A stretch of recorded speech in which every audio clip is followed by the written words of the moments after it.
What is up, everyone? Welcome back to your daily dose of Heroes of the Storm. My name is Saren Death, and today we are playing Artanis. Let's get into a game. Our time has come. Alright, today we're doing Battle in the Sky Temple. My team, Lieutenant Morales, Tyrell, Artanis, the Lost Vikings, Tyrande, enemy team, Karazim, Tyrande, Abathur, Vala, and Illidan. It sounded like a question there for a second. Tyrell? Alright, so looking at the enemy team and looking at our team, we definitely have some room for damage. However, that being said, I think I'm going to...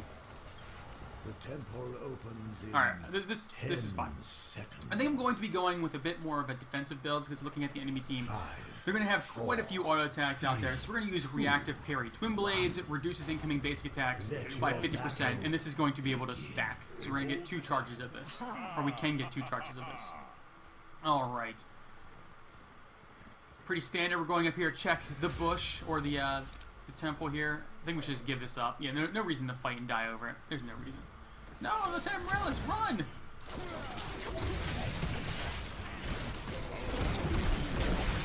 Okay, so we just took a bunch of damage there, despite not having to. I don't know why she went in there, but that's alright. That's okay. We can make this work. Alright, so the other talent you could take would be Seasoned Marksman. Oh, walked right into that one. So Seasoned Marksman would be another way we're going to take, but we're going to be taking the parry. Okay, so our ability is really quick. Q is called Blade Dash. Alright. Blade Dash, what this does is it sends you out in a straight line. So it's a skill shot, does some damage on the way out, and then does even more damage on the way back in. This is how you're going to clear waves. Now, you do not want to be using this to engage the enemy, because you're not going to be able to engage them. You're basically just going to go out and then come back every single time. Another point I want to make is you are not invulnerable or unstoppable when you do this. So you can 100% be stunned. You can be stunned when you're out there. Just keep that in mind. Okay, so we're still fighting here. I'm just going to get this Regen Glove for everyone. Taking a lot of damage here. Alright.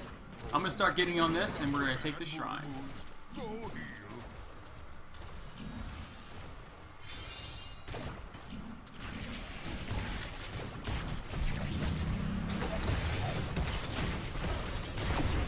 we're going to get that block back up again. Oh, I'm taking a lot of damage. Alright, I'm going to go back out, and I'm going to tap, then we're going to go back in. So I'll describe the rest of my abilities after this big fight here.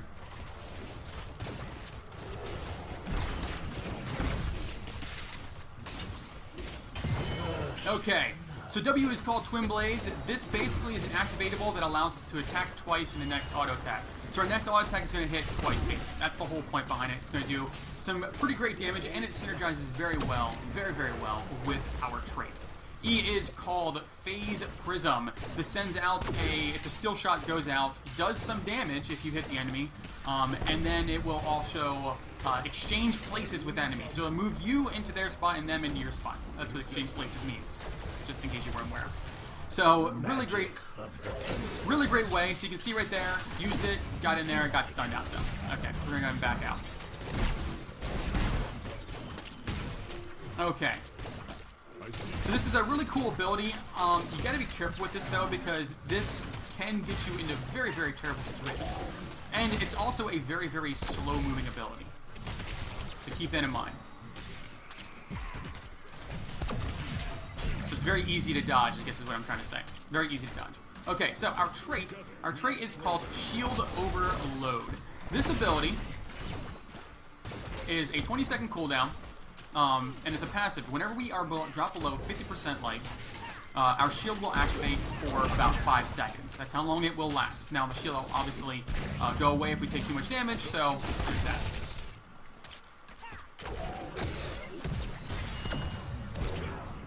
Okay, there was no way I was going to catch up to her, so I just want to do some damage. Okay, this down here, we're going to be taking Solarite Reaper.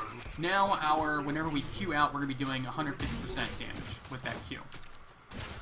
So now our Q does a bunch of damage going out and a bunch of damage going back in. Another thing I want to make a note about the Q is when you come back, your auto attacks stop for some reason. So you got to keep auto attacking when you come back. Just as a warning. Okay, so the enemy is going to take that bottom camp down there. Just going to get some damage on those structures.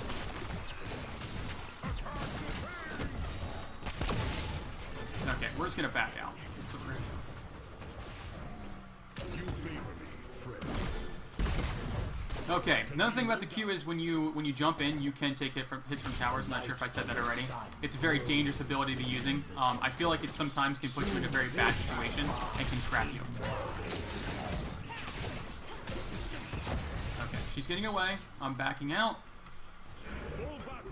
I'm gonna go down in the bottom lane. I'm just gonna back and then go back. So give me full life and some mana. There we go. Temple is up. I will be down there in just a second, guys. Just a second. So the shield, it has a 20-second cooldown. I didn't mention this, but every time we get a basic attack out there, it will reduce that cooldown by 4 seconds. So your Twin Blades is gonna reduce it by 8 seconds for one hit. 8 seconds. Pretty awesome ability. Here comes the entirety of the enemy team, getting them off of.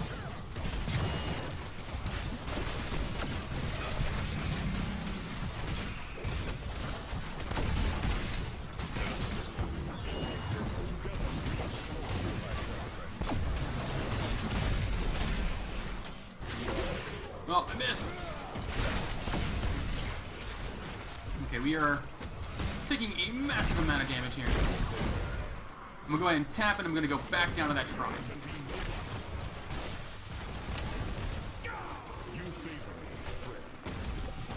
Okay, so for our heroic, we took Purifier Beam. Now the reason I did this, now that I'm thinking about it, probably not the best that heroic to take, but this does a significant amount of damage. We're gonna go ahead and drop that on her, and it can zone enemies out. So that's the idea, is you want to deal that damage, you want to zone enemies out. The other one would be really great against this enemy team just because of how many auto attackers they have on it. Alright. Mounting up, gonna try and save her. Trying to get over there. Oh, she did go down. Okay. So we took the Purifier Beam. This calls down a beam from the heavens and does significant damage to an enemy and will chase them down. The other one, the Pulse, it's a global. Both of his heroics are global. And it is going to deal a little bit of damage in an area. I think that's the kicker, is it's a little bit of damage, but it will also blind the enemy. And looking at their team, I think that may have been the better heroic take looking back on that. I'm going to go back completely, heal up, and then come back down here.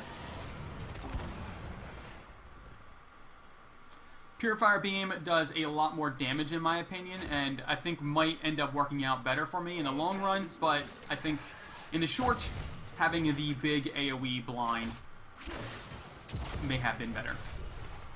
Okay, so the Vikings are in the bottom lane. We're going to go ahead and we're going to continue to push over here. I'm going to move in.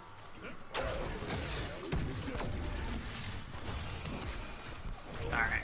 I totally whiffed. Okay, she got the kill. Nice job. Nice job. So I definitely feel like, oh wow, they took the boss already. Holy cow.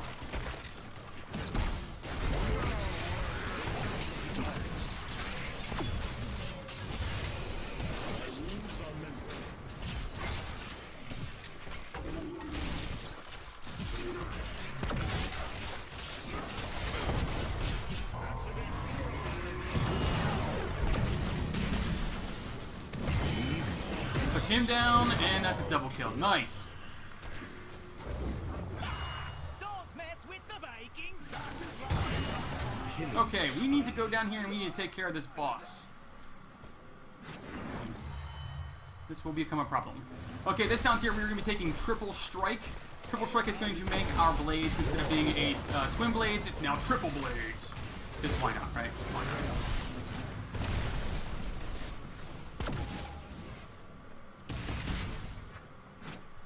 I'm gonna go down and I'm gonna get this temple a while. The future is ours.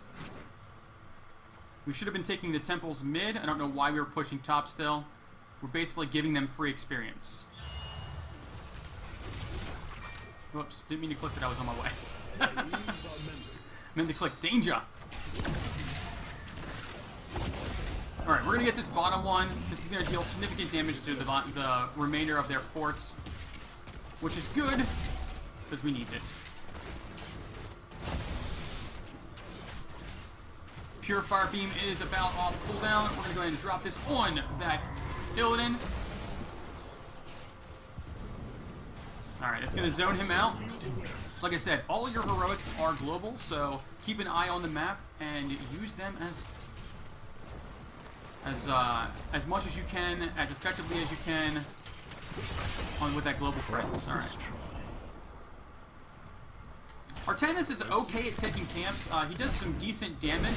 That being said, the problem that you're going to run into is your shields do not activate until you're at 50% life, so you're going to get taken out at 50% quite often. Get that. I'm here to defend. Together we are strong.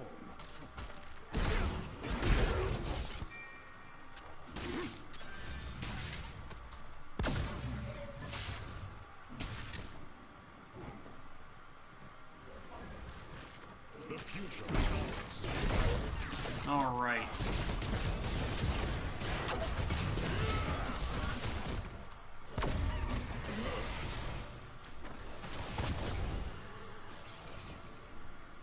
Abathur in that bottom lane. Did we get him?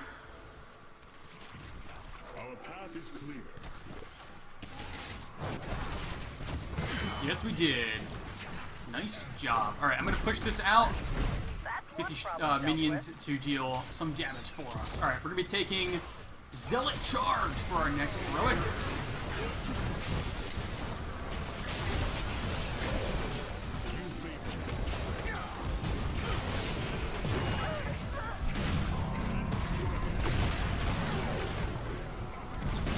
All right, we did get taken down, but their team is out of position. We did manage to push that Tyrande back. There's the power of that beam, zoning them out. So, you want to constantly be having this Twin Blades up and active and trying to get as many shield reductions as you can. That's the kicker. That's what you're looking for every single time. You want to reduce the cooldown on that shield so that when you're below 50% life, which you will be taken there quite often, you're going to be able to keep your shields up and stay alive. Okay, so that was a good pickup by the Vikings, considering that now they're going to have to deal with this push in the bottom lane.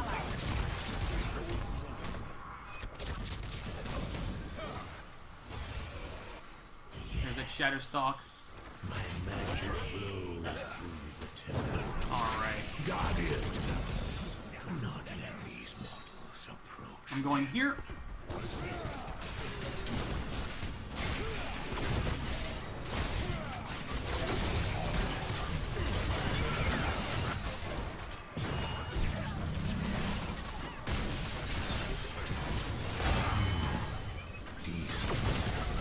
On their healer now.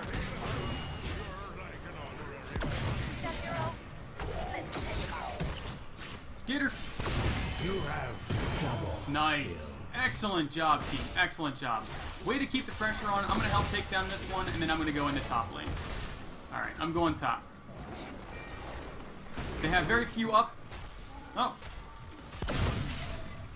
I got dismounted. Might as well help finish this one off. There we go. Tyrael can handle that one right there. Trying to get past him. Move, Olaf. Move your big booty. Alright, so I don't think I mentioned what Zealot Charge did. It's been a few levels. So Zealot Charge just adds a charge to your W. So basically, you're going to be jumping in when you activate your triple blades. Lots of damage going out there now. Now we actually have an engage without trying to use our E. We can use E to disrupt the enemy. So this is where, at level 16 is honestly, in my opinion, I've only played a few games of him, but the few games that I have played, at level 16 is when he gets really fun. There are a couple talent choices that I feel like are staples, but you don't have to choose them all the time. There's definitely a little bit of play that you can do with a few of them. We can go over a couple of those after the match is over. But I definitely feel like the Zealot Charge is an absolute must-have because this allows him to engage now and jump into the back line and even chase enemies. Because I feel like that's kind of one of his biggest problems. The E is so slow that if you're trying to hit somebody... if you're trying to hit somebody, I just saw two of them in the top. I doubt they're taking the boss. Could be an Illidan Abathur though. Could be Illidan Abathur. Yep.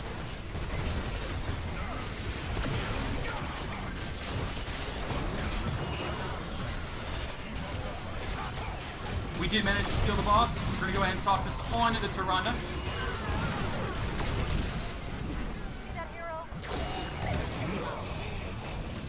Alright, we did go down, but we did steal the boss.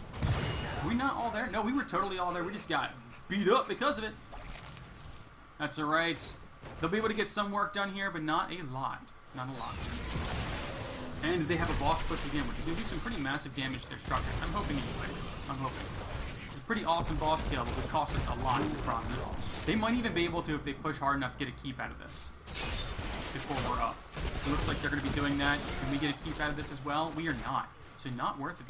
Not worth it at all. We're going to get a 4. Okay, this down here, we're taking Nexus Blades as our heroic. Or as our Storm talent at a level 20.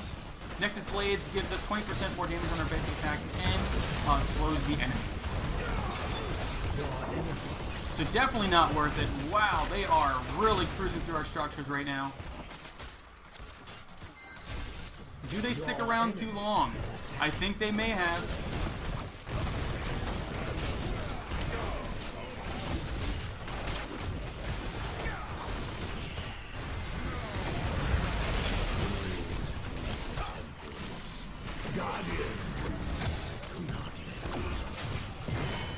Alright, we got a kill out of it. Our path is clear. Getting up here. So let's see here. This one is being healed up.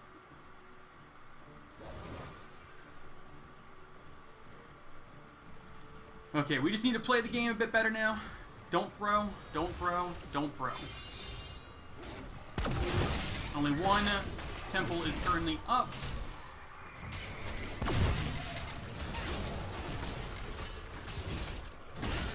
Just keeping an eye on the mini-map. I can see the enemy is moving in.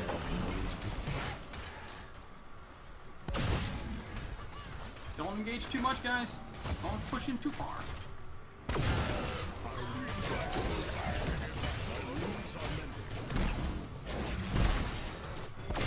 Okay. Got a kill out of that.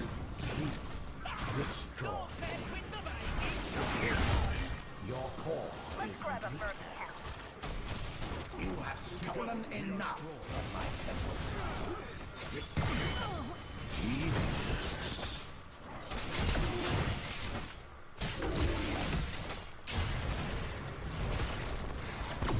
Nice.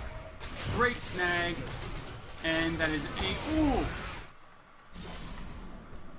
We're going to chase me to mount up and get him. I don't think we're going to get him. Let's take this mercenary camp. Alright, let's take the mercenary camp.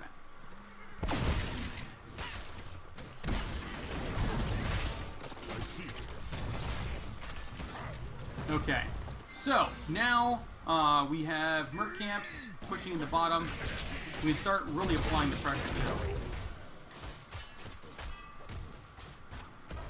Keep the pressure on. That's the idea. Oh, they left this one for us? Oh, very nice.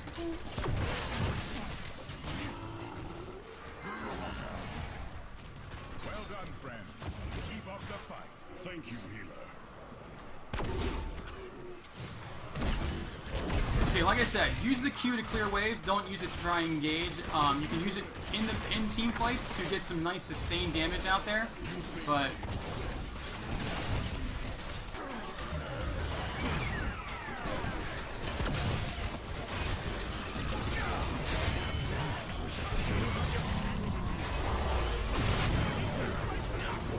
okay, got it on that the Vala. Took a lot of damage there, but think we can push in for the win? Yes, we can. I'm fairly certain we can do this.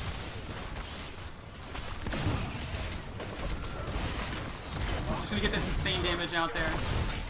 Our shield is off cooldown. So we are good to go. And this is gonna be GG. GG team. Good job, everyone. Alright. Great work. Great work. We got some kills there. The boss steal did not really go our way. We did steal the boss, and we all ended up dying in the process. I think maybe we didn't have enough heroics up at the time or something like that, but definitely didn't go our way, and the enemy did a fantastic job capitalizing on our mistake and took down a fort and a keep. So great job with that enemy team, but in the end they did stick around too long. I think that if they would have backed out after they took that keep and then took merc camps, they could have actually won the game there. But they stuck around too long, cost them their Kharazim, which cost them that upper temple, and then that just snowballed the game for us. We got a couple kills up there, and we ended up winning the game because of that. Really quick though, here are the stats. Artanis, he is a bruiser, keep that in mind. I didn't even take the marksman talent, the very first talent here. I went straight up parrying, but he still does a lot of damage. I honestly think that a lot of this comes from his R. If people want to stick around and fight, they can, but they're going to be taking a lot of damage for that. They're going to take a ton of damage. It's great for zoning people out. The blind is good, but I feel like the blind needs some kind of team coordination, and it's like you need to be like, all right, here's what's going to happen. We're going to blind, then we're going to jump into them and deal a lot of damage, because the blind doesn't do a lot of damage. It's great for stalling, but at the same time, I really feel like the beam just does so much more damage, and you can literally take somebody out of a team fight with it. It's like a web wrap that just keeps on giving damage. All right, talents that we went with today, we went with the parry at level 1. Reactive parry. At 4, we took lethal alacrity. This gives 30% increased range and speed to your Q. Again, though, you don't want to use this too often. Don't use this to engage. Use this for sustained damage in the lane. You can poke with it, just don't go past their towers. Make sure you're not going to ever jump past their towers and take tower hits or jump into tower range. Be very smart and cautious with how you use this use your Q. At 7, we took Solarite Reaper. The first dash of the Blade Dash now does 150% more damage. This is really great because now both ways of the forward and the backwards of the Blade Dash just does a ton of damage. 10, we took Purifier Beam. Again, lots of damage. It's 80 damage per second for 8 seconds at the baseline. So it just scales really well. And the beam will chase them. Now, granted, it does move a little slow, so against things like Illidan or Vala, it might be difficult to catch them, but they're always going to be on their toes. You want to toss it. Another thing I want to point out, too, is this actually works very, very well with heroes who can stun. So you can see when it's about to come down because of those triangles over them. If, say, a Tyrande got a stun just as the thing came down, the stun, that they're going to be taking a ton of damage from that then. A ton of damage. Or if Tyrael sees that somebody's got it on them and before they start to move, he judgments them, again, more damage. So you can couple that very well with a lot of heroes. Just remember, though, you don't want to throw the R on them and then exchange places with them because now they're going to take no damage from it. So just be smart with your abilities whenever you put the Purifier Beam on somebody. I like to throw it on Morales or a healer that doesn't move very often, like Tyrande, because she has no real way of getting away from it now, other than just running. It's not like Kharazim where he can just dash all around and be like, ha ha ha, you can't catch me. So I throw it on Tyrande's Lieutenant Morales that we can get a healer out of the fight. Really great ability. All right, 13, Triple Strike. Basically, you turn your twin blades into a triple blades, and this is going to reduce the cooldown on your passive. At 16, we took Zealot Charge. This is a must-have, in my opinion. This gives you the ability to charge in whenever you use your W. Great gap closer. At 20, Nexus Blades, 20% more basic attack damage, and slows the target for 1 second. This is great because it works really well with your twin blades because they're all basic attacks. It's not you get extra attacks. It's just you're just basic attacking much faster. So you're dealing more damage with that. And this gives you the ability to chase people now. Now you can charge in at them, slow them, and then continue to fight them. And if they try and break away, you just Zealot Charge them again. Really great abilities. A really great meshing of abilities and talents. Now, a couple of choices you have when you're leveling up. At 4 and 7, there are other options. You could go with Templar Zeal, which allows you to put your Q out more often when you're below 50% life. And then that pairs really well with, Psionic Synergy. Whenever you hit a hero with your Blade Dash, it's going to reduce the cooldown of your shield by 4 seconds. But honestly, at 4 and 7, I prefer to take the Alacrity and the Solarite Reaper faster and more damage. At 13, you could go with Phase Bulwark. This is a really great ability, and if you're fighting against like Jaina's and Artanis, this is going to help you out a ton. Whenever your shield overload activates, you take 50% less damage from abilities for 3 seconds. So you're taking below 50%, your shield activates and a Artanis throws some ability damage on you. You're taking 50% of that. So a really great tanky sort of ability. 16, Zealot Charge every single time. I would love to say other talents are great, but you need some way to get in there and reduce the cooldown on your shield, because that's where your sustain is coming from. So Zealot Charge is going to allow you to do that. And of course, I would honestly just go with Nexus Blades almost every time for 20. There are other talents you could choose that would be okay. Target Purified. You can refocus the beam. It automatically recasts on a nearest enemy. Honestly, though, you're not using the beam to kill somebody. You're using it to zone them. I see a lot of people who claim that the beam kind of sucks because you're never going to get the kill unless you put it on somebody who's already low. I counter that by saying if you put it on somebody and they run away from the fight is now a 5v4 instead of a 5v5. So I'm okay giving a talent or a heroic for that. That sounds good to me, and it does some extra damage too. So why not? Why not? But honestly, I like Artanis. I think that he's a late bloomer bruiser is how I'd call him. He blooms later in the game. You got to be very careful at the start because you can get yourself into terrible situations. And honestly, it's going to take a lot of practice for people to get used to when to use the Q and when to use the E. I think that those are the two toughest things that I'm having a problem with, because there are so many times that I'll want to use the Q and I'll end up getting myself into terrible situations. I'll go out there and just get stunned out there by like a Muradin or something and then just get beaten up. Or I'll think that my team is coming with me, so I'll E and reposition and I'll hit the wrong person and throw. Wow, this guy has some massive toes. Look at those things. I'm curious how he clips them. He's got to use some kind of like industrial-sized toenail clippers or something. You know, or he uses those side blades. Yeah, that's what it is. Mystery solved. Uses the side blades.